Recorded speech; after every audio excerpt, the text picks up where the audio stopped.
Hey, what's good guys, welcome back to TNQVD. If you're watching this video on the 21st of November, then the OnePlus 5T just went on sale on Amazon and you can pick one up from the link in the description. If you've heard the news, you'll know that the 5T comes out with Android 7.1.1, which is new out of the box, but not Oreo. Of course, OnePlus has confirmed that the 5T will be updated to Oreo, but surprise, surprise, OnePlus just released the OTA update for the 3 and the 3T. Now with the 8 being the final major software upgrade that the 3 and the 3T are gonna get, how do they perform? Does it work as usual, or is OnePlus another culprit of planned obsolescence?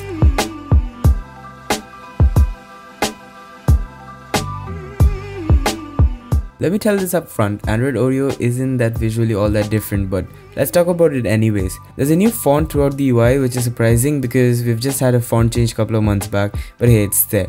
When you unlock your device, you will notice that the animation time between the unlock and the preview of your home screen is significantly less, which gives this false sense of increased speed, but it's just the animation with a reduced time delay. I think the biggest visual change is in the notification drawer. There's a new redesigned notification tray. It's adaptive, so if you're listening to a song on Spotify, the control bar on the notification tray will adapt to the colors of the album art. For example, if I'm listening to Divide, it'll change to blue and black. Neat. Also, check out this animation for the notification pull down. App icons now have this dot on the top right side of the icons to show you if the app has any pending notification, kind of like what we have seen on iOS. Apart from this, the only major UI change that I can find is in the emojis. They have this new look. Everyone has their own opinions, but these but don't you think they look straight out of Yahoo Messenger from the early 2000s? Yeah. As I said, pretty small changes, but it's still a part of the whole UI experience.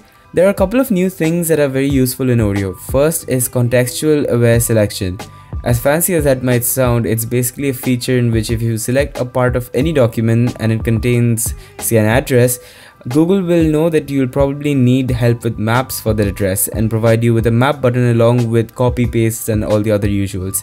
Same is the case with phone numbers. Google will help you out with the dialer if it thinks that you have selected a part of a phone number. Another cool thing in 8.0 is PIP, or picture-in-picture mode. This does exactly what you'd expect it to do. If you're viewing a video, you can press on the home button and the video will shrink into a picture, which is then inside a picture, and hence it's what it's called.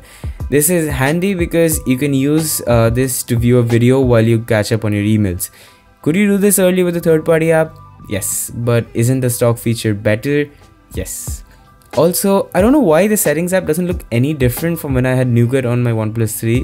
Apparently the settings app is one of the coolest new things about Android Oreo, but OnePlus seems to have messed up a bit, or it was probably intentional. There are several changes under the hood, like support for new color gamut, which enables a display to display more colors. Pun intended. It's only supposed to work on specific displays. I don't really know if the OnePlus 3's display supports essentially HDR, but I've seen a slight saturation bump in colors as soon as the phone rebooted after the OTA was finished. There are several new codecs in Bluetooth for audio, which means that the Android is now natively supporting new audio bands if OnePlus finally decides to ditch the headphone jack. One last thing I want to mention is something called something that Google calls vitals. Vitals will provide certain amount of time, essentially called time cycles, for apps. This means that the apps cannot keep updating whenever they like, and they'll have to do that in the time allotted to them. Not a second more, not a second less. This will significantly reduce the battery usage in the background, especially if you use a lot of social media apps. Android Oreo is nice. It's not too overwhelming and it's familiar. There are no performance issues, everything still runs at a smooth 60 frames a second, battery doesn't drain fast. In fact, I get better battery life on this with a new update. Is it worth the 1.5 GB of OTA? Yes, and for a final update for a product that was the flagship killer 2 years earlier, it works significantly well. If you ask me, I would recommend you to install the update right now. Either way, that's been it. Thank you so much for watching. If you like this video, you know what to do. Click the like button down, and you can click on the subscribe button, which is to the right of your screen. If you're buying from Amazon, you can use the channel referral link, which is also in the description. It helps the channel a lot if you can buy from that. You can follow me on Instagram for latest news, and also have a look at my blog for where to find the links. Thank you so much for watching this one, and I'll see you guys in the next one.